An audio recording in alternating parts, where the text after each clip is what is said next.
Fiance dumped me, but shocked I threw her out of my house and took back the ring. So, where do I even start with this? My ex-fiance Laura dumped me out of nowhere, and honestly, I'm still trying to figure out what the hell happened. I thought everything was good between us, like, yeah, we had our ups and downs, but who doesn't, right? We'd been together for 4 years, we were planning to get married, and then boom, well, not that word, but you get me. She tells me we need to break up. And her reason? My job. Yeah, you read that right. My damn job at my family's restaurant. Now I get it. My hours are kind of weird. I work evenings, and by the time I'm home, she's already been off work for like 3 or 4 hours. But this isn't news. She's known this since day one. Like before we even got engaged, she knew my schedule was all over the place. I work late shifts. Tuesdays, Wednesdays, Thursdays. I'm there from 4:30 to 9 p.m., Fridays and Saturdays a little later. But it's not like I'm never around. We had Sundays, some mornings, and even most of Saturdays before my shift started. I didn't think it was that big of a deal. But Laura? Nah, she starts talking about how we barely see each other and that I need to find a new job because she's tired of waiting around for me to get home every night. She works 7:30 a.m. to 6 p.m., so she gets off way earlier than me, and I guess she didn't like having to fill that time alone. I mean, it sucks, sure, but I always thought we were making it work. I even offered for her to work with me at the restaurant. I thought it was a pretty solid idea. We could spend more time together, she wouldn't be bored waiting around, and we'd save up more money for the wedding. But nope, she shot that down quick. Said she didn't feel comfortable working for my parents. Okay, cool, fine, whatever. I respected that. I didn't push it because I didn't want her to feel awkward or anything, but then she kept bringing up my job. Every few weeks it was like, when are you going to find something better? Or, I just don't see how this is sustainable. It started to get on my nerves because, like, how many times do I have to say I'm happy where I'm at? I love working for my family. The restaurant's been in the family for years, and yeah, the hours are long sometimes, but it's worth it. So one night she just sat me down and was like, Ethan, I can't do this anymore. I thought she was kidding at first, but nope, she was dead serious. She told me that if I wasn't going to change jobs, she couldn't see how we could ever get married. It totally blindsided me. I tried to tell her that we could figure it out, like maybe there's a way to balance things better, but she wasn't having any of it. She said she needed more from me. More time, more effort, more commitment to our future, whatever that means. I told her I was committed. I mean, we were literally planning a wedding, so how much more committed can you get? What really stung is that she said she felt like I didn't care enough about her needs. Like, excuse me? I've been busting my ass working late shifts so we could save up for our future. It's not like I'm out partying or ignoring her. I'm working. For us. I thought that would count for something, but apparently not. Then she dropped the whole maybe we should just be friends thing, and man, that was a gut punch.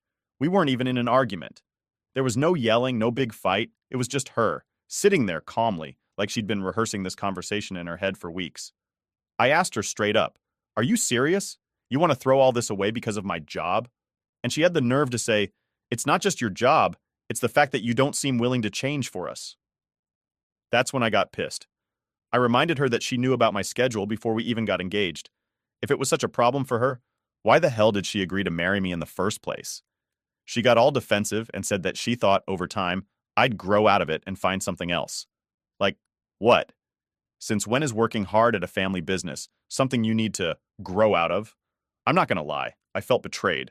She basically admitted that she was waiting for me to become some different version of myself, and when that didn't happen, she was out. After that conversation, I just avoided her. I couldn't even look at her. I stayed late at work every night because the last thing I wanted to do was come home and sit in the same house with someone who didn't want to be with me anymore. But here's the thing. She didn't leave. Like, I thought after you break up with someone, especially when you're engaged, you'd start looking for somewhere else to stay, right? Nope. She kept acting like nothing had changed, like we were just roommates now or something. Every time I came home, she was there, chilling on the couch, watching TV like everything was fine. It made me feel sick, honestly. How could she break up with me and still live under my roof like nothing happened? So one night, I finally told her, Laura, you need to move out. We're not together anymore, and this isn't working for me. And get this. She looked at me like I had two heads. She was like, are you serious? You're kicking me out? I told her, yeah, I am. We're not getting married anymore, so what's the point of living together?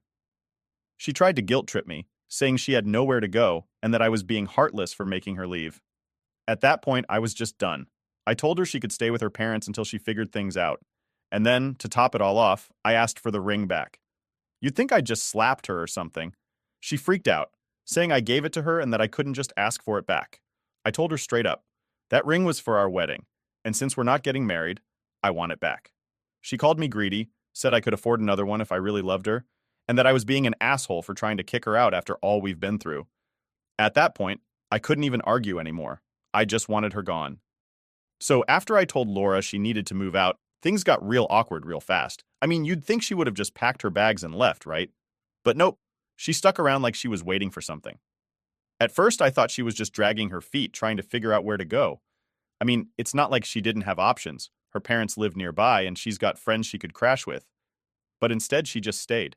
And I gotta tell you, those few days after the breakup were the most uncomfortable days of my life. We were living like strangers in the same house. She'd sit on one side of the room, I'd be on the other, and it was just this weird silence. No one wanted to be the first to talk. I'd get home from work and she'd already be there, watching TV or doing her thing. But it felt like this giant elephant was sitting between us, and neither of us wanted to deal with it. But then it got worse. One day, I come home and Laura is sitting at the kitchen table with my mom. Yeah, you read that right. My mom. Apparently, she had called my mom over without even telling me. So I walk in, and they're sitting there having coffee like everything's totally normal. I was so confused. My mom looks at me and goes, "Ethan, we need to talk." I was already annoyed at that point, but I tried to keep calm. I mean, it's my mom, right?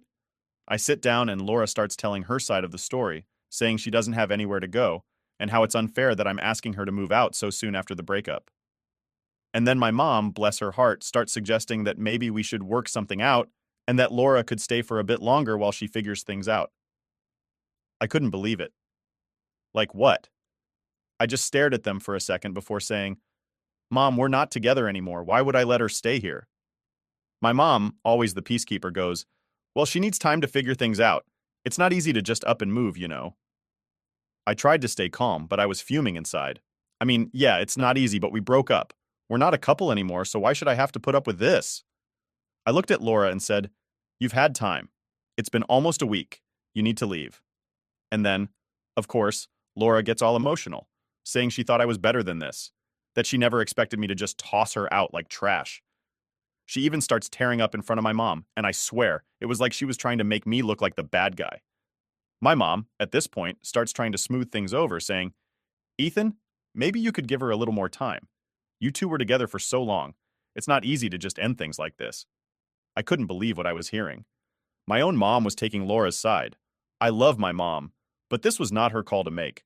I told her straight up, "Mom, this isn't your business. Laura and I are done. She needs to go." And that's when Laura pulls the ultimate guilt trip. She looks me dead in the eyes and says, "If you really loved me, you wouldn't be doing this. I thought you cared about me." Man, that hit me hard. I didn't want to be the bad guy here, but at the same time, how long was I supposed to let this drag on? She's the one who ended things, not me. And now she's trying to flip it like I'm the one being unreasonable. I stood my ground, though. I told her, "I do care, but we're not together anymore, and this isn't your home. You need to move on." Laura stormed out of the room, and my mom just sat there looking all disappointed, like I was the one who messed everything up. She gave me this look and said, "I just hope you're doing the right thing." That messed with me for a while. Like, was I being too harsh? Should I have given her more time? But then I thought about how she'd been dragging this out, trying to stay in the house, making me feel uncomfortable in my own place. And I knew I wasn't in the wrong. This was my house, my space, and she was just trying to manipulate the situation to make herself the victim. The next day I come home and Laura is gone. Her stuff's still there, but she's not home. At first, I felt this huge relief, thinking maybe she finally decided to move out. But nope, it was just another game. She comes back late that night, acting all nonchalant like nothing happened. She didn't say a word to me, just went straight to the bedroom and shut the door. At this point, I was done. I couldn't deal with this anymore. I texted her, telling her she had until the end of the week to get her stuff out and leave, or I was going to start the eviction process. I know it sounds harsh, but what else was I supposed to do?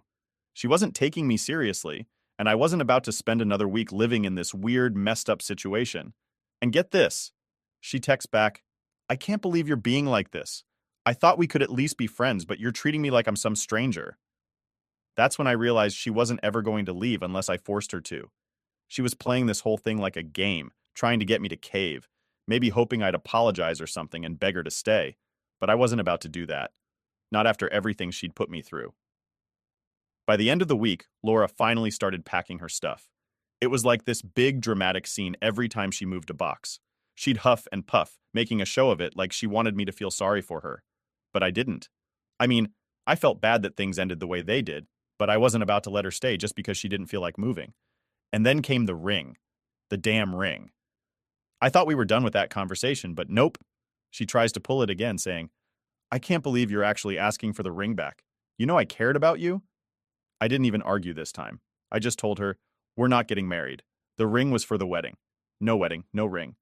She gave me this look, like I was the biggest jerk on the planet, but she finally gave it back. And honestly, when she handed it over, I felt this huge weight lift off my shoulders. It was like the final chapter of our relationship was closing, and I could finally move on. Now, it's been a few days since she left, and honestly, I feel better than I have in months. It's weird not having her around, but it's also kind of freeing. I don't have to walk on eggshells in my own house, and I don't have to deal with her trying to guilt trip me every 5 seconds. Do I miss her? Yeah, a little, but not enough to go back to that mess. Sometimes things just need to end, and dragging them out only makes it worse. Update 1. So after Laura finally moved out, I thought things would settle down, right? Like, we're done, she's gone, I can finally get back to normal. But man, I was wrong. Things got weird real fast. First of all, I didn't even realize how much stuff she had left behind. It was like every room in the house had some random item of hers. I'm talking about clothes, books, even her toothbrush was still in the bathroom. I wasn't going to touch it at first, but then a couple of days went by, and I was like, okay, this is getting ridiculous. So I started packing up her things and putting them in boxes. Figured I'd drop them off at her parents' house or something, be done with it. But then, while I was going through her stuff, I found something that threw me off. I don't even know how to explain it, but I found this notebook she had hidden in one of her drawers. Now, I'm not the kind of guy who snoops through people's stuff, but, I mean, she left it here, right? So I opened it, and it was like this whole diary of complaints about me and our relationship. Stuff like, Ethan never listens to me. He doesn't care about my feelings. Why can't he just get a normal job like other guys? It was like reading a list of everything she hated about me, and I gotta be honest, it messed with my head. I know relationships aren't perfect, but seeing all of that written out, page after page, was rough. I had no idea she felt that way. I thought we had our issues, but I didn't think it was that bad. And the worst part? She wrote about how she'd been thinking about breaking up with me for months, but was just waiting for the right time. Like, what does that even mean? The right time to end someone's life plans? I couldn't believe she was sticking around, pretending everything was fine, when in reality, she was already halfway out the door. So after reading all that, I just felt this weird combination of anger and sadness. Like I knew the relationship was over, but finding that notebook made it so much more real. It wasn't just a breakup because of work schedules. It was like she had been mentally checked out for a long time, and I didn't even see it. I sat there for a while just staring at the pages, trying to figure out if I missed something or if I'd been completely blind this whole time. And then it hit me. She never really wanted to marry me. She just wanted me to be someone I wasn't. She wanted me to quit my job, change my life, and become this ideal version of myself that didn't exist. No wonder she broke up with me. I could never live up to what she wanted. I put the notebook away and tried to distract myself, but it kept eating at me. I couldn't stop thinking about everything she wrote. It was like this nagging voice in the back of my head, reminding me that maybe I wasn't good enough. That's the thing about breakups. They make you question everything. You start overanalyzing every conversation, every argument, every time you said, "I love you," and wonder if any of it meant what you thought it did. A few days later, Laura texts me. I hadn't heard from her since she moved out, and honestly, I wasn't expecting to. But her text wasn't what I thought it'd be. She didn't want to check in or talk about the breakup. Nope. She wanted to come by and pick up a few things. Like, okay, you've already been gone for over a week, and now you want to come back and get your stuff? I agreed, but I told her to give me a heads up before she came over. I didn't want any surprises. The last thing I needed was to walk in and find her there without warning. So she comes over, and it's as awkward as you'd imagine. She barely looked at me when she walked in, just went straight to grabbing her stuff like she couldn't wait to get out of there. I was standing in the living room, trying to act normal, but the whole situation felt so off. Like we'd shared this life together, we'd been planning a wedding, and now it was like she was just a stranger coming to collect her things. But then something weird happened. As she was grabbing her stuff, she stopped and looked at me. For the first time in days, we actually made eye contact, and she just stood there, like she wanted to say something but couldn't get the words out. I don't know why, but I felt like I had to say something. So I asked, "Is everything okay?" And then she said something I'll never forget. She goes, "I didn't want it to end like this." I didn't know how to respond. What was I supposed to say? We're already here. It's already over. I just stood there, not knowing what to say, and she looked at me like she was waiting for me to fix everything. But I couldn't. How was I supposed to fix something that had been broken for months, maybe even years, and I didn't even realize it? She grabbed the last of her stuff and left without saying another word. The door closed, and just like that, she was gone again. It was this weird mix of relief and sadness. Like I was glad the whole mess was finally over, but at the same time, it felt like this huge chapter of my life had closed, and I wasn't ready for it. After she left, I did something I never thought I'd do. I called up a therapist. I know, sounds dramatic, but I couldn't shake the feeling that maybe there was something wrong with me. Maybe I missed something huge in our relationship, or maybe I just wasn't cut out for this whole long-term commitment thing. I wasn't sure what to expect, but I figured talking to someone outside of the situation might help. Turns out, talking to someone who doesn't know you or your ex is actually pretty helpful. The therapist didn't give me all the answers or anything, but she made me realize that I wasn't the only one to blame for what happened. Relationships are two-sided, and as much as I messed up in some areas, Laura had her part in it too. I wasn't perfect, but I wasn't the villain in this story either. One thing that really stuck with me from those sessions was the idea that sometimes people fall in love with the idea of someone, not who they really are. And looking back, I think that's what Laura did with me. She wanted me to be this version of myself that didn't exist, and when I didn't become that person, she started to check out. So here I am, a couple of months later, feeling better. Not great, but better. I still think about her sometimes, and yeah, I wonder what could have been different. But I also know that if she stayed, things probably would have gotten worse. We weren't right for each other, and that's just the truth. I guess the takeaway is sometimes things end for a reason. It sucks and it hurts, but in the long run, it's better than forcing something that's never going to work. Update 2. So, after Laura left for good, I thought that was it. End of the story, right? Well, turns out, things weren't as done as I thought they were. I didn't realize just how many loose ends there were until I started getting messages from mutual friends. Yeah, it's one of those situations. It started off slow. I'd get a text here and there from people asking me how I was doing, which was fine, but then they'd drop these little comments like, "Laura said she's really struggling," or "Have you heard from her?" At first, I just brushed it off. I figured people were just being polite, trying to feel out where we were at after the breakup. But then the tone of the messages started to change. People were acting like I was the one who kicked her to the curb with no warning. And I'm sitting here like, did Laura not tell people she's the one who broke up with me? Apparently not. Next thing I know, I'm getting these long, guilt-trippy messages from some of her friends, people I barely even know, telling me that I was heartless for making her move out and asking for the ring back. Like, excuse me? She broke up with me. I wasn't about to keep living with my ex-fiancée, pretending everything's fine while she's out there telling people I'm the bad guy. But according to her, I'm the one who didn't care enough to work things out. So now I'm stuck in this weird situation where people are seeing me as the villain of the story and she's playing the victim. It's honestly mind-blowing how fast things can get flipped around.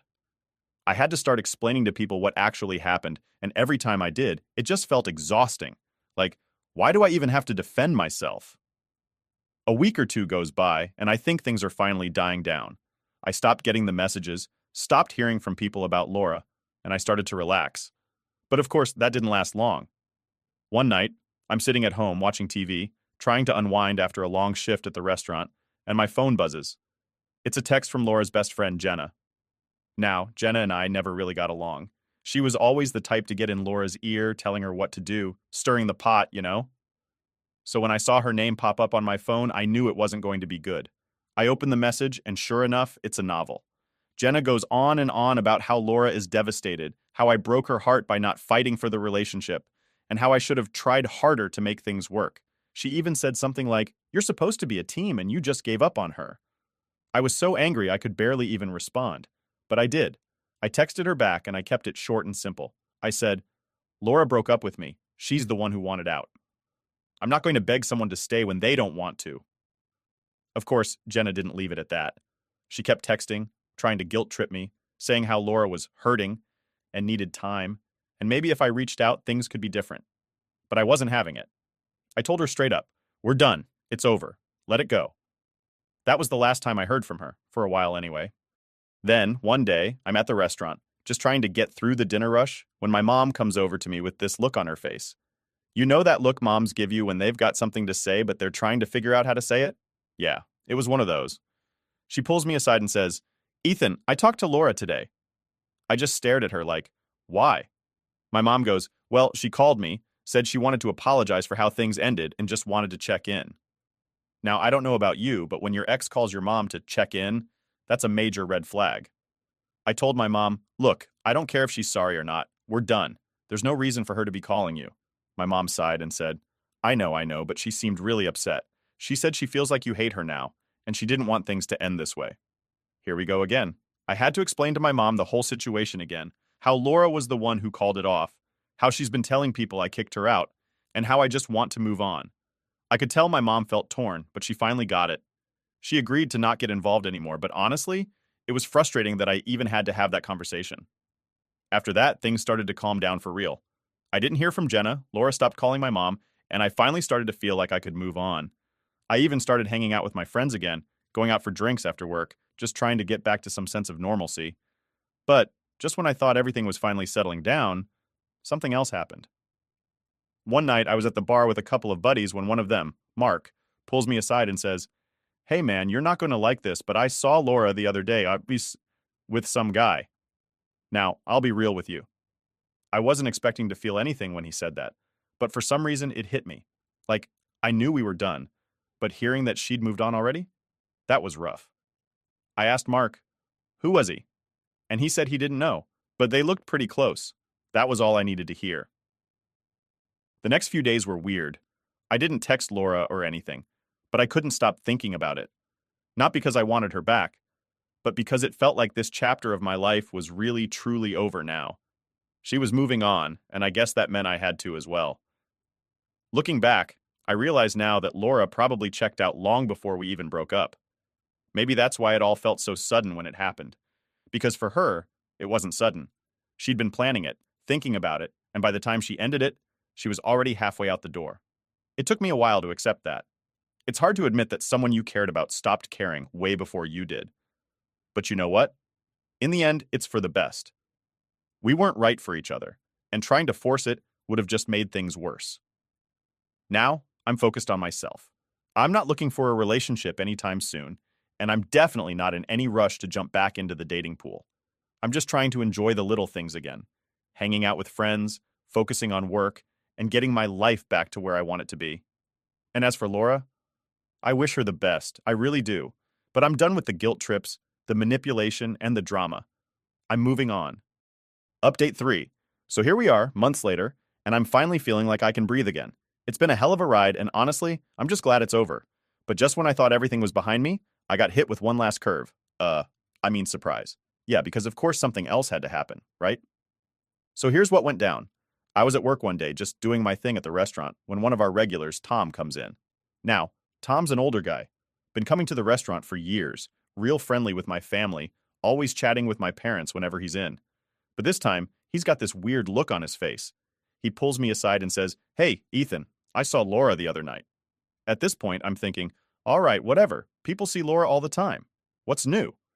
But then he drops this little nugget. "She was with your cousin, Chris." I swear, my brain short-circuited for a second. I'm like, wait, what? Chris? No way. I mean, Chris and I are family. We grew up together. There's no way he'd be hanging out with my ex-fiancée, right? But Tom was dead serious. He goes, "Yeah, man, they were at that new bar downtown. Seemed real close, if you know what I mean." I didn't know what to say. Part of me didn't believe it, but another part of me was like, well, this is Laura we're talking about, so who knows? I just kind of laughed it off and told Tom I'd check it out later. But inside, I was boiling. I had no idea what to think. Why would Chris, of all people, be hanging out with Laura? And why didn't anyone tell me? So, naturally, I did what any guy would do. I went straight to the source.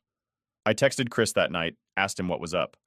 I didn't want to accuse him of anything outright, so I kept it casual like, "Hey man, heard you were out with Laura the other night. What's going on there?"